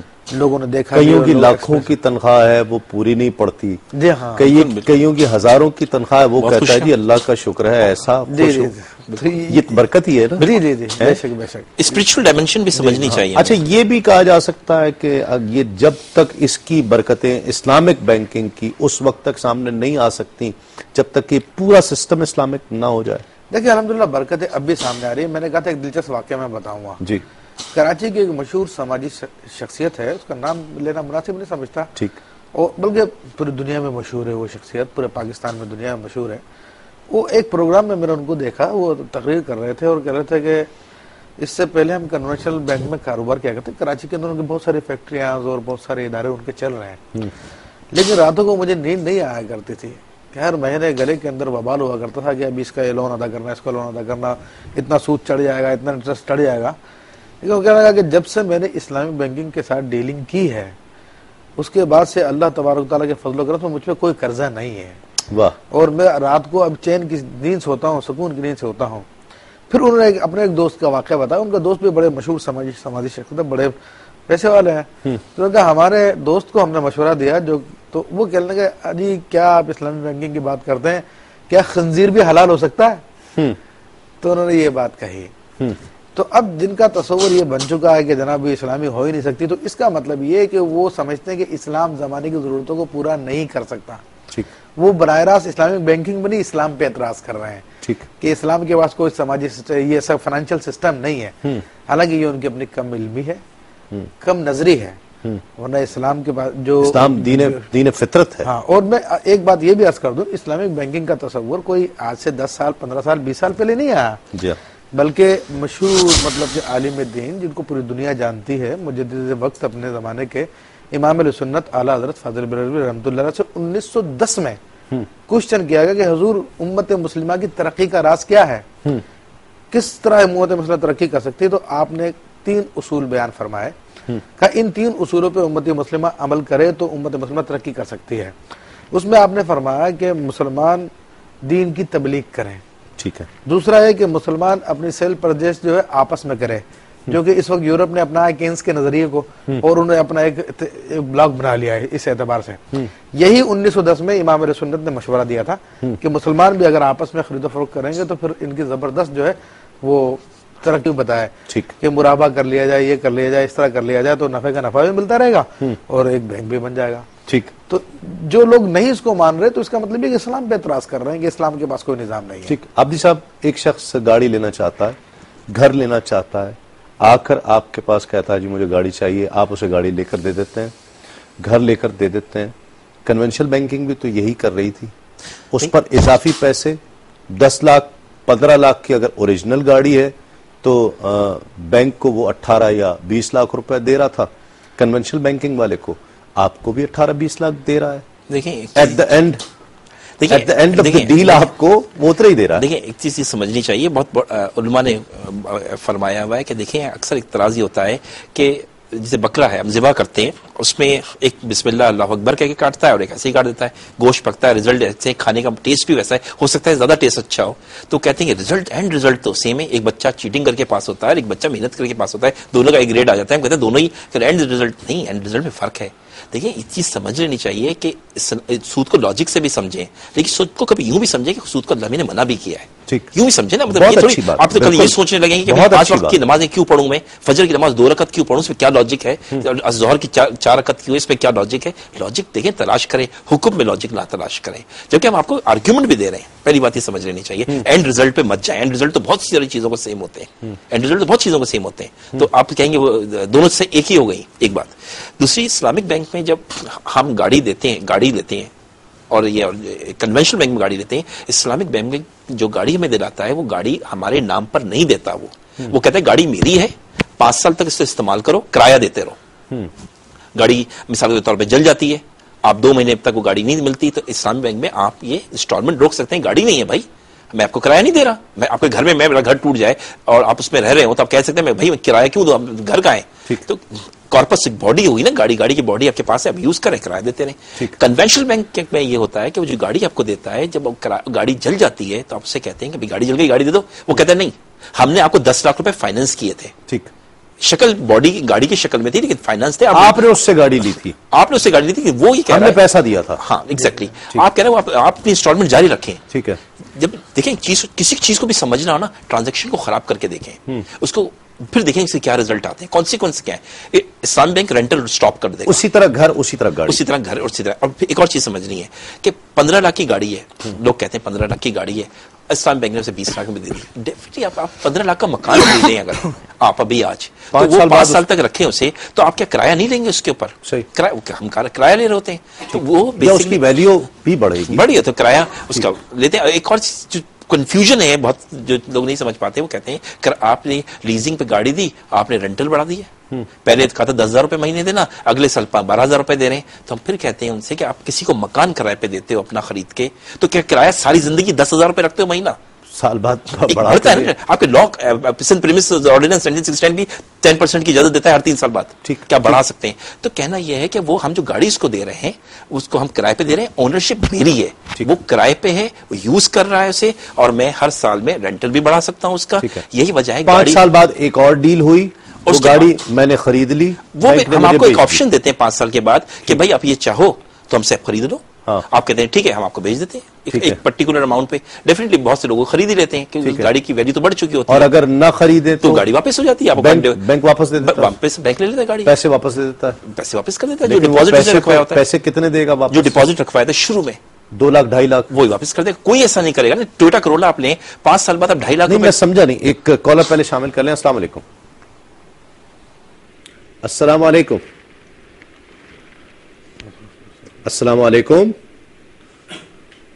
لائن میرا خیال ڈراپ ہو گئی ہے، میں سمجھا نہیں اس بات کو۔ دیکھیں آپ گاڑی لیتے ہیں، دیکھیں میں ایک صورت تو یہ تھی کہ میں نے 5 سال گاڑی چلائی، 2 لاکھ روپے فرض کریں کہ میں نے جمع کرائے تھے بینک میں، ڈپازٹ، ٹھیک ہے، جو مکان میں بھی ڈپازٹ کراتے ہیں، کروائے تھے، ٹھیک ہے، اس کے بعد میں نے گاڑی کرائے پر لی، بالکل کرایہ، میں ہر مہینہ اس کی کرایہ دیتا رہا. 5 سال بعد اس کی ٹرم جو ہے وہ رینٹل ایگریمنٹ ایکسپائر ہو گیا. میں نے کہا کہ جی میں اب گاڑی خریدنا نہیں چاہتا یا خریدنا چاہتا ہوں. میں نے گاڑی خریدی, بینک نے کہا جی آپ کو اتنے کی ہم پے کر دیں گے. میں نے وہ پیمنٹ دی, ریلیز کرا لی گاڑی. دوسری صورت میں گاڑی خریدنا نہیں چاہتا تو 2-2.5 لاکھ روپے واپس دے. وہی 2-2.5 لاکھ جو ڈپازٹ کرتے مکان کے کیس میں بالکل مکان لینا. آپ نے میرے گھر میں ایک مکان لیا, میرا مکان لیا, 2 لاکھ روپے ڈپازٹ کرائے اور اس کے بعد آپ نے کیا کیا, رینٹ دیتے رہے.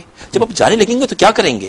اب کو میں 2 لاکھ روپے واپس کروں گا نا, کیونکہ جو 2 لاکھ میں نے لیے ہیں وہ ایسے قرض ہی لیے نا آپ سے, تو 2.5 لاکھ. لیکن کنونشن میں تو ایسے نہیں ہوتا. گاڑی کی قیمت کی قسط دے رہے تھے وہ تو آپ کو 8 لاکھ روپے واپس دے گا. نہیں, کنونشنل بینک ایسے نہیں کرے گا. کنونشنل بینک میں 2 طریقے ہیں گاڑی دینے کے. ایک میں یہ کہ وہ آپ کو بیچ دیتا ہے اور آپ سے انسٹالمنٹ لیتا رہتا ہے اور اپنے پاس یہی تصور کرتا ہے کہ میں نے اس کو کیش دیا ہے. ٹھیک ہے, ایک تو یہ طریقہ ہے اس کا. وہ آپ کو انسٹالمنٹ تو لینا ہوتا ہے, انسٹالمنٹ لے لی, 5 سال بعد کوئی ایگریمنٹ نہیں ہوا, ایگریمنٹ ختم ہونے کے بعد گاڑی آپ کی ہو گئی. بالکل, جو آخری ڈپازٹ کراتے ہیں نا جو اماؤنٹ, وہ آخری انسٹالمنٹ سے ایڈجسٹ ہو جاتا ہے کنونشنل میں. ٹھیک ہے, اور آپ کو وہی اماؤنٹ ہوتا ہے جو آپ مہینے میں جمع کرا رہے ہوتے ہیں. ایگزیکٹلی, ٹھیک ہے, ہر مہینے بعد. پھر اس کے بعد گاڑی آپ کی ہو گئی. ٹھیک ہے, اس صورت میں تو گاڑی آپ کی نہیں ہو رہی. کس صورت میں؟ اس صورت میں کنونشنل کے اندر جو آپ انسٹالمنٹ, اسلامک میں وہ گاڑی آپ کی نہیں ہو رہی ہے. ایٹ دی اینڈ ہو رہی ہے. بات یہ ہے کہ وہ ہائر پرچیز کے تحت چلتے ہیں کنونشنل. شروع میں جو ہے آپ کا یہ کرایہ چل رہا تھا, بعد میں آخری قسط میں وہ بک جاتی ہے. ٹھیک ہے, ٹھیک ہے, آپ کا نام منتقل ہو, وہ گاڑی منتقل ہو گئی. ہاں, جبکہ اسلامک بینک میں چونکہ ہم پریکٹیکلی یہ ہو رہا تھا کہ میں پرنسپل کے ساتھ انٹرسٹ اماؤنٹ دے کر ایک قسط مہینے کی طے کر لی گئی تھی, وہ میں مہینے میں دیتا رہا. 5 لاکھ میں نے اس کی پوری قیمت 7 پلس اس کے انٹرسٹ کے پلس انشورنس اماؤنٹ وہ پوری کر کے میں نے اس کو دے دی. 5 سال بعد گاڑی میری ہو گئی. یہاں اسلامک میں کیا ہوا؟ اسلامک میں صرف اور صرف آپ کا کرائے کا عقد چل رہا ہے. ٹھیک ہے, ایک ساتھ ہم 2 عقد کو مرج نہیں کر سکتے. نہا رسول اللہ صلی اللہ علیہ وسلم ان بیعتن فی بیعتین فی بیعتین. نبی علیہ الصلوۃ والسلام نے ایک بے کے اندر 2 بے سے منع فرمایا, ایک سودے میں 2 سودے کرنے سے منع فرمایا. ٹھیک, تو نبی علیہ الصلوۃ والسلام کے اس فرمان کو مد نظر رکھتے ہوئے بینک یا تو آپ سے اجارہ لیز کرے گا, جس کو اجارہ کہا جاتا ہے, یا کوئی اور عقد کرے گا, مگر وہ ایک ہی ہوگا. تو اگر ہم اسی کے اندر کہہ دیں کہ جناب اس کی ملکیت میں آ جائے گی, تو اٹ مینس یہ کہ ہم نے 2 عقد جمع کر دیے ہیں, یعنی اجارہ بھی چل رہا تھا ہمارا اور ساتھ میں ہم نے بے بھی شامل کر دی ہے. ٹھیک ہے, تو یہ غلط ہو گیا. یہ نبی رسول اللہ علیہ وسلم نے منع فرمایا. یہ 5 سال بعد ہوگا. جی, اب پریکٹیکلی کیا ہو رہا ہے؟ اب پریکٹیکلی یہی ہوگا کہ ابھی آپ کا صرف کرایہ چل رہا ہے. ٹھیک ہے, اور ملکیت اس کی ہے, بینک کی ہے, بینک اس کا انشورنس کا ذمہ دار ہے, سارے کاموں کا ذمہ دار بینک ہے. ٹھیک ہے, اور جتنے بھی مالکانہ طور پہ جو اس کو نقصان ہوتا ہے بینک ہی اس کو کرے گا, ڈیل کرے گا. ٹھیک, جب 5 سال پورے ہو جائیں گے اور بینک کو وہ اماؤنٹ جتنی لینی تھی وہ لے لی اس نے آپ سے, ٹھیک ہے, تو اب آخر میں دو چیزیں کرتے ہیں. یا تو بینک اس کو اپنے طور پہ جو ہے یونیلیٹرل پرومس کے تحت, ایک طرفہ وعدے کے تحت آپ کو کہہ دے گا ہم نے آپ کو گاڑی دے دی, ہبہ کر دیا. ٹھیک ہے, ٹھیک ہے, یہ گفٹ کر دی. ہاں, گفٹ کر دی. جو ایک بیچ میں چیز مس ہو رہی تھی. ہاں, یونیلیٹرل ہوتا ہے, یا تو گفٹ کر دیں گے یا بیچ دیں گے. ٹھیک ہے, اب یہ 2 صورتیں ہوئی. یہ ہبہ کرنا لازم تھا بینک پر, یہ میں پوچھنا چاہوں گا آپ سے. ایک کالر ہمارے ساتھ. السلام علیکم. السلام علیکم. السلام علیکم. وعلیکم السلام. کون اور کہاں سے؟ جی تسنیم بھائی, دانش شاہ بات کر رہی ہوں. جی, مجھے بات کرنی تھی ابو بکر صاحب سے نا. آپ کے ٹیلی ویژن کی آواز کھلی ہوئی ہے, اس کو بند کیجیے گا. ہاں, اوکے. اور مجھ سے ریسیور سے بات کیجیے. اوکے اوکے, جی ٹھیک ہے. جی جی کیجیے. ہاں, مجھے کوشچن یہ کرنا تھا, ابھی جو بات ہو رہی تھی پارٹنرشپ بیسس پر ایک رننگ, ایک جو کنٹینیو آپ کا کاروبار چل رہا ہے, اس میں تو یہ فقہی مسئلہ ہے نا کہ آپ چلتے ہوئے کاروبار میں تو پیسے لگا نہیں سکتے. ابھی جو صاحب بیٹھے ہیں انہوں نے بھی یہ کہا کہ ہم پارٹنرشپ بیسس پر لیتے ہیں. ایک آدمی جو 4 سال سے 5 سال سے پارٹنر تھا, اس کو پروفٹ مل رہا ہے, یہ لوگ انٹرسٹ ورڈ تو یوز ہی نہیں کر رہے. دین ایک نیا آدمی آ کے اسے جوائن کرتا ہے, تو یہ تو ایک مسئلہ ہوا نا کہ چلتے ہوئے کاروبار میں تو پیسہ لگا نہیں سکتے. دوسری بات, ابھی مفتی صاحب نے یہ بات کہی کہ پراپرٹی میں جیسے حصہ مانگتے ہیں تو وہ دیا جاتا ہے, اور اسی طریقے سے ہم یہاں پروفٹ دے رہے ہوتے ہیں. تو دیکھیے اس میں تو حصہ طے ہے. اگر جواتی جائیداد کا حصہ تو قرآن سے ثابت طے ہے کہ اس کا اتنا ہے, اس کا اتنا ہے. اس میں یہ بھی مست نہیں ہے کہ کوئی مرا ہے یا اس کے پہلے دینا ہے. ٹھیک ہے, یہاں وہ والی کنڈیشن آپ اپلائی نہیں کر سکتے. ٹھیک. تو میں بڑی کنفیوز ہوئی ہوں, تو ذرا سا میں مفتی صاحب سے چاہوں گی اس کو پلیز کلیئرلی کریں تسلیم بھائی. آپ نے بہت اچھی بات کی ہے, بہت اچھا سوال کیا ہے, اور آپ کے بتانے کے بعد میں بھی کنفیوز ہو گیا ہوں. ایک مختصر سا وقفے کے بعد سلامتی کا سفر جاری رہے گا. کیا کہتے ہیں؟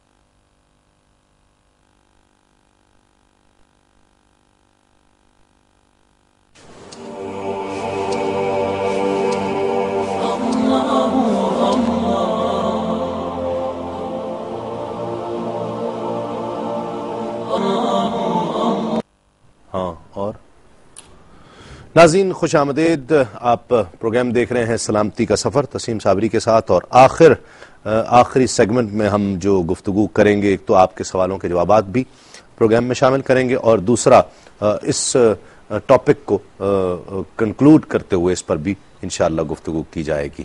جو کالر کا سوال تھا نفیسہ کا, بہت اہم بات کی. ہاں, بہت اچھے کوشچن انہوں نے کیے ہیں ماشاءاللہ.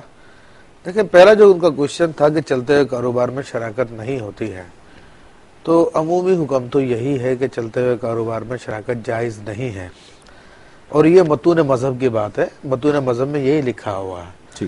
لیکن بہت سارے معاملات ایسے ہوتے ہیں کہ جب حالات و عرف کے تحت اس میں تبدیلی آ جاتی ہے تو پھر اس کا حکم بھی بدل جاتا ہے, پھر فتویٰ اس کے بارے میں بدل جاتا ہے. اور اس کی میں واضح مثال آپ کو عرض کر دوں کہ جس طرح کے آپ امام شافعی رحمۃ اللہ تعالی علیہ کا مسئلہ یہ ہے کہ عورت چھو بھی جائے تو وضو ٹوٹ جاتا ہے. ایک مجھے شامی ملے, میں نے کہا یار تو آپ کس طرح کرتے ہیں وہاں پر, تو آپ کا تو بار بار وضو ٹوٹ جاتا ہوگا. کہہ رہے نہیں, ہم وہاں پہ جا کے حنفی ہو جاتے ہیں. اچھا, ہاں, تو ایک میرے مثال میں نے آپ کو بیان کی ہے. اس طرح اور بہت سارے ہمارے یہاں پہ مسائل ایسے ہیں جو کہ اس وقت جو ہے کسی اور فقیہ کے قول کے اوپر ہم عمل کر رہے ہیں. پریکٹیکلی آپ پورے معاشرے کو دیکھ لیں کہ آج کل پارٹنرشپ اسی طرح چلتے ہوئے کاروبار میں لوگ کرتے ہیں. کوئی کاروبار کرتا ہے, اس کو پیسے دیتے ہیں, بھائی ہمیں بھی شامل کر لیجیے. تو امام مالک رحمۃ اللہ تعالی علیہ کا اس کے بارے میں فتویٰ ہے کہ چلتے ہوئے کاروبار میں بھی شراکت ہو سکتی ہے, اور جب عرف اس حد تک آ جائے کہ لوگوں کے اندر وہ بات رائج ہو جاتی ہے تو اب مفتی کے اوپر واجب ہے کہ اپنے عرف کو دیکھتے ہوئے فتویٰ دیں. تو اس اعتبار سے چلتے ہوئے کاروبار میں شراکت جائز ہے. دوسرا کوشچن ان کا یہ تھا کہ بھئی وراثت کا مسئلہ تو الگ ہے اور کاروبار کا مسئلہ الگ ہے, کہ وراثت میں تو اس کا حصہ متعین ہے. دیکھیں, وراثت میں اصل حصہ تو متعین ہوتا ہے, یعنی مرتے وقت جتنی چیزیں موجود تھی ان سب کے اندر اس کا حصہ ہو گیا. لیکن بالفرض اسی وراثت کے اندر مرنے والے کے کچھ 8-10 مکانات ہیں, کچھ دکانیں ہیں, ان دکانوں کے اندر بھی کاروبار چل رہا ہے, مکان بھی کرائے پہ چڑھے ہوئے ہیں, تو کیا اب اس کی وراثت میں اضافہ نہیں ہو رہا؟ وہ جتنا بھی اضافہ ہو جائے, دکانوں کا جتنا بھی نفع ہو جائے, لیکن جب کوئی شخص اپنے شیئر کو نکالتا ہے تو وہ ان سب چیزوں کو بیچ کے پھر نکل جاتا ہے. اسی طرح سے پارٹنر اصل میں داخل ہونے کا ہی مسئلہ تھا جس کا وہ خاص طور پر ذکر کر رہی تھی, اور بہت اچھا سوال انہوں نے کیا تھا. ایک کالر ہمارے ساتھ ہیں. السلام علیکم. وعلیکم السلام. آپ خیریت سے ہیں؟ آپ اللہ کا شکر. کون اور کہاں سے؟ نسیم احمد بات کر رہا ہوں کراچی سے. جی وسیم صاحب. جی بڑی گفتگو سے مستفید ہو رہا ہوں. میرا چھوٹا سا سوال ہے, ہو سکتا ہے میرے سمجھنے میں ہو کہ اگر میں کسی نارمل بینک سے لون لینا چاہتا ہوں, نارمل نہ کہیں اسے, اب نارمل کہیں, نارمل تو یہ ہے. ہاں ٹھیک ہے, بالکل صحیح فرمایا آپ نے. تو اگر میں جو اپنی سیلری پہ میں اگر ملازمت پیشہ ہوں تو میں سیلری پہ لون لے سکتا ہوں کسی بھی بینک سے, اور کیا کہتے ہیں میں کرائے کے مکان میں رہتا ہوں تو میری کوشش تھی کہ میں کوئی قرضہ حاصل کر کے چھوٹا موٹا پلاٹ لے کے مکان بنا سکوں. اگر میں اسلامک بینکنگ کی طرف جاتا ہوں اور ان سے کہتا ہوں کہ جی آپ میرے ساتھ مجھے لون دیں, یا جو بھی ان کا طریقہ کار ہوتا ہے, تو ان کا طریقہ کار یہی ہے کہ جی آپ کی انکم کم از کم 40 سے 50 ہزار روپے پر منتھ ہو تو پھر آپ کو جو ہے اس سے مستفید ہو سکتے ہیں. تو یہ بھی ایک مخصوص طبقے کے لیے ہونا ہے کہ عام آدمی جو مڈل کلاس ہے وہ کس طرح سے فائدہ اٹھا سکتا ہے. ٹھیک ہے, بہت اچھی بات, بہت اچھی بات. کیا کہتے ہیں؟ اس میں اچھا کوشچن ہے کہ ہمیں سمجھنی چاہیے تھوڑی سی کہ اسلامک بینک کا پورٹ فولیو یعنی ڈپازیٹر پوائنٹ آف ویو سے دیکھیں کہ ابھی بہت چھوٹا سا ہے. کنونشنل بینکنگ کا کے پاس کسٹمر بہت بڑا ہے اور اس کی بڑی 150 سال کی ہسٹری ہے بینکنگ کی.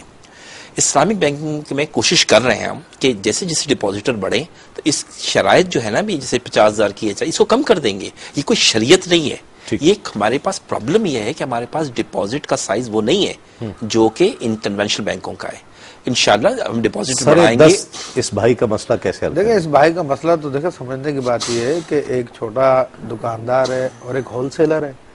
ظاہر سی بات, چھوٹے دکاندار کے پاس چیز تھوڑی مہنگی ہی ملے گی, ہول سیلر کے پاس سستی مل جائے گی. اب یہ اللہ کا حکم ہے کہ اس وقت اسلامی بینک چھوٹے ہیں, تو اگر حلال, اچھا وہ اس وجہ سے نہیں ہے. جی جی ٹھیک ہے نا, جی جی, اس وجہ سے نہیں ہے. ٹھیک. اب مجبوری سے لے لیا, کیا کریں؟ مجبوری سے لیا تھا. دیکھیں سب سے پہلے تو یہ کہ اس پہ اللہ تعالیٰ کی بارگاہ میں توبہ کی جائے کہ حرام کام کیا, سودی قرضہ لیا. اب سودی قرضہ لینے کے بعد بہرحال اس کی ادائیگی کرنا بھی حرام ہی ہے, لیکن اب یہاں پر یہ مجبور ہو گئے ہیں, کیونکہ اگر یہ نہیں کرتے ہیں تو ان کو یا تو جیل ہو جائے گی یا کچھ ان کا جائیداد نیلام ہو جائے گی. تو اب بات دل ناخواستہ ذلت کا بھی اندیشہ ہے. جی جی, اس کو برا جانتے ہوئے اپنی جان چھڑانے کے لیے, جیسا کہتے ہیں کتے کے منہ میں ہڈی دینا, تو وہ کر کے سمجھ کے جو ہے اپنے جان چھڑا لے. سیٹلمنٹ کرنی چاہیے. سیٹلمنٹ کا بھی یہی ہے, کیونکہ سیٹلمنٹ اصل رقم میں نہیں ہو رہی, سیٹلمنٹ بھی سود کے اوپر ہو رہی ہے. اصل رقم تو پرنسپل تو دے چکے ہیں. تو اب ظاہر سی بات ہے کہ ایک اس کے اندر بس وہی عزت بچانے والی بات ہے, اسی طرح سے کر لیں. ٹھیک ہے. لاس دیں گے تو لوگ ڈر جائیں گے. دیکھیے پہلے آپ کو بتائیں, پاکستان کے اندر ابھی تک یہ ایشو یہ آ رہا ہے کہ وہ کہہ رہے ہیں کہ ہمیں لاس چاہیے. ایسا نہیں, لوگ ڈر جائیں گے, لاس چاہتے ہیں لوگ. وہی وجہ ہے کنونشنل بینک کو چھوڑ کے اسلامی بینک میں آ کے آدمی آ رہا ہے. ریزن کیا ہے؟ They are very much satisfied with conventional bank. وہ کہہ رہے ہیں ہم اس لیے یہاں آ رہے ہیں کہ ہمیں لاسز ملے. تو لاس کا میں نے آپ کو بتا دیا کہ جنرل پول کے اندر ہم انویسٹمنٹ جو پیسے نکالتے ہیں نا بینک, وہ جو جنرل پول میں جب لوگوں کا ڈپازٹ کا پیسہ جنرل پول میں ہوتا ہے, اس میں سے جب پیسے نکالتے ہیں بہت احتیاط سے اس کو انویسٹ کیا جاتا ہے, کیونکہ جانتے ہیں مالکان یہ پیسہ ہمارا نہیں ہے, امانت کے طور پہ, مطلب ایک طرح کی میں نے آپ کو پیسے دیے ہیں, اس کو وہ دیکھتے ہیں وہ ہمارا پیسہ, جب میں کسی کا پیسہ یوز کروں گا یا کسی چیز کی استعمال کروں گا تو بہت احتیاط سے کروں گا, یہ میری نہیں ہے. اس کی انویسٹمنٹ بڑی رسک فری ہوتی ہے. اور دوسری چیز آپ دیکھیں جب کنونشنل بینک انویسٹمنٹ کرتے ہیں, اب جا کے اسٹاک مارکیٹ میں دیکھیں ہمارا جو کرائٹیریا ہے, کبھی ڈیٹیل پروگرام ہوتا ہے تو میں اس کو ڈسکس کرتا, ہمارا اسکریننگ کرائٹیریا جو اسٹاک مارکیٹ کے لیے ہے وہ اتنا سخت ہے کہ آپ کا پیسہ ڈوبے گا ہی نہیں. ٹھیک, یہ بھی ایک فرق ہے. تو ہماری انویسٹمنٹ وہاں نہیں ہے جہاں پہ رسک ہو یا انسرٹنٹی, غرر ہو یا گیمبلنگ میں ہو. اسلامی بینک وہاں انویسٹمنٹ کرتا ہی نہیں ہے. 750 لسٹڈ کمپنیوں میں سے میرا خیال 50 کمپنیاں بھی ایسی نہیں ہیں جو ہمارے کرائٹیریا کے اندر پورا کر رہی ہوں. ٹھیک, اس لیے ہماری انویسٹمنٹ سیکورٹی سے بچہ کہہ رہا ہے کہ 40,000 روپے میری سیلری ہے, میں نہیں کر سکتا, یا 50,000 کہہ رہے ہیں, اس ہم رسک لینا نہیں چاہ رہے کہ اگر یہ نہیں پے کر سکا, کل اس کی فیملی کا سائز بڑا ہو جاتا ہے, ایک آدھ بچہ ہو جاتا ہے, یہ کہے گا میں تو انسٹالمنٹ نہیں پے کر سکتا, تو ڈپازیٹر کے پیسے سے ہم نے اس کو مکان دلایا ہوا ہے, ڈپازیٹر کا تو نقصان ہو جائے گا نا, اس لیے ہم ڈر رہے ہیں. Let the depositor come back کا جتنا سائز بڑھے گا ہم اس کے بعد یہ رسک لینا شروع کریں گے, اس حد تک کہ ڈپازیٹر کا نقصان نہ ہو. بہت شکریہ مفتی ابوبکر صدیق صاحب آپ کا, بہت شکریہ سید علی عباس عابدی صاحب آپ کا, بہت شکریہ. آپ دونوں احباب پروگرام میں تشریف لائے. ناظرین بہت ساری چیزیں اس پروگرام سے بھی جو ہیں وہ رہ گئی ہیں گفتگو کے لیے, انشاءاللہ اگلے پروگرام میں اس کو ڈسکس کریں گے, اور اگلے پروگرام میں پرائز بانڈ بھی کا ذکر بھی آئے گا, لاٹری کا ذکر بھی آئے گا. کہا جاتا ہے نا کہ 1 خریدیں 1 پر 1 فری, 2 خریدیں 2 پر 1 فری. اس کی شرعی حیثیت کیا ہے, اس پر بھی گفتگو کریں گے. بہت سارے ایسے دلچسپ ٹاپکس جو اگلے پروگرام میں انشاءاللہ اگلے بدھ کو رات 12 بجے اسی پروگرام سلامتی کا سفر میں انشاءاللہ ہم ڈسکس کریں گے. یہ گفتگو تو ہوئی اور یہ کرتے رہیں گے, اس لیے کہ ان تمام ذہنوں کی آبیاری کرنی ہے کہ جو جسٹیفیکیشن مانگتے ہیں, کچھ آرگومنٹ کرنا چاہتے ہیں, ان کے ذہن سوچتے ہیں, وہ صرف اس لیے مسلمان نہیں ہیں کہ ان کا نام عبداللہ ہے, فیصل ہے, صالح ہے, الیاس ہے. نہیں, وہ اسلام کو جاننا چاہ رہے ہیں, سمجھنا چاہ رہے ہیں. وہ ایسا نہیں ہے کہ کنونشنل بینکنگ کو چھوڑنا نہیں چاہ رہے, چھوڑنا چاہ رہے ہیں, لیکن اسلامک بینکنگ کو سمجھ کر چھوڑنا چاہ رہے ہیں, یا تو خود سمجھنے کے لیے یا آگے کسی کو قائل کرنے کے لیے. دیکھیے ایک سادہ مسلمان ہوگا کہ جس کو آپ کوئی چیز سمجھانا چاہیں گے تو آپ یہ کہیں گے کہ بس اللہ اور اس کے رسول نے کہی, اس کا یقین, اس کا دل تسلیم کر لے گا, اسے یقین ہو جائے گا کہ میرے رب نے فرمایا ہے, میرے رب کے رسول نے فرمایا, حق فرمایا ہے, سچ فرمایا ہے. ایک ذہن ایسا ہوگا جو سوال کرے گا, اور اس کا سوال کرنے کو بھی شریعت منع نہیں کرتی ہے اور نہ ہی بری نظر سے دیکھتی ہے, بلکہ اس کو یوں سمجھ لیجئے کہ انکریج کرتی ہے کہ وہ جب مطمئن ہو جائے گا, وہ ذہن جو بہت سے سوالات کرتا تھا, جب وہ مطمئن ہو جائے گا تو وہ آنے والے وقتوں میں آگے بہت سے اپنے کنسرنڈ لوگوں کو, اپنے سے تعلق رکھنے والے لوگوں کو مطمئن کرے گا. یہ ساری گفتگو اسی کے لیے ہے کہ ہم گفتگو کے ذریعے, ٹیبل ٹاک کے ذریعے, مذاکرے کے ذریعے صرف یہ بات نہ کہیں یہ بات تو مقدم ہے میرے لیے، آپ کے لیے، ہم سب کے لیے سب سے پہلے ہے کہ اللہ اور اس کے رسول کا دین حق ہے، اور اس پر اللہ اور اس کے رسول کی تعلیم، اللہ اور اس کے رسول کی تعلیمات پر عمل کرنا ہم سب کے لیے دنیا میں بھی نجات کا باعث ہے اور زیادہ آخرت بھی ہے، لیکن اس کے ساتھ ساتھ ہمیں چیزوں کو سمجھنا بھی چاہیے ہے، اس لیے کہ یہ دین فطرت ہے، وقت کے تقاضوں کو پورا کرتا ہے، اور یہ بھی تو دیکھنا ہے کہ جو اسلامک بینکنگ کے نام پر ہو رہا ہے وہ ٹھیک ہو رہا ہے یا نہیں ہو رہا، یہ چیزیں بھی ہمیں علماء بتائیں گے کہ قرآن و سنت کی روشنی میں ہو رہا ہے یا نہیں۔ میں نے ذکر کیا کچھ LCs کے حوالے سے چیزیں رہ گئی ہیں، میں فرض کریں کہ یہ گلاس لاکھوں کی تعداد میں باہر سے امپورٹ کرنا چاہتا ہوں، بہت ساری چیزیں یہاں سے بنا کر اپنے وطن کی ترقی کے لیے ایکسپورٹ کرنا چاہتا ہوں، میں اس سلسلے میں اسلامک بینکنگ یا کسی اسلامک بینک میں جاتا ہوں، مجھے کیا کرنا پڑے گا؟ اسلامک بینک ایسی کون سی منفرد اور مختلف چیزیں کرتا ہے کہ جو کنونشنل بینکنگ نہیں کرتا؟ پرائز بانڈز پر بھی گفتگو ہوگی، لاٹری پر ڈسکشن ہوگی، جب 6 پر 1 فری دی جاتی ہے اس آفر کا کیا کرتے ہیں اور شریعت اس حوالے سے کیا کہتی ہے، تو بہت ساری دلچسپ موضوعات پر انشاءاللہ گفتگو ہوگی۔ آخر میں بات صرف اتنی ہے کہ سلامتی کا سفر جاری رہے گا۔ سلامتی کا سفر آپ فیس بک پر بھی ہمیں جوائن کر سکتے ہیں، سلامتی کا سفر تسلیم صابری کے ساتھ اس پر بھی جوائن کیا جا سکتا ہے۔ اپنے میزبان تسلیم احمد صابری کو اگلے پروگرام تک کے لیے اجازت دیجیے، تسلیمات۔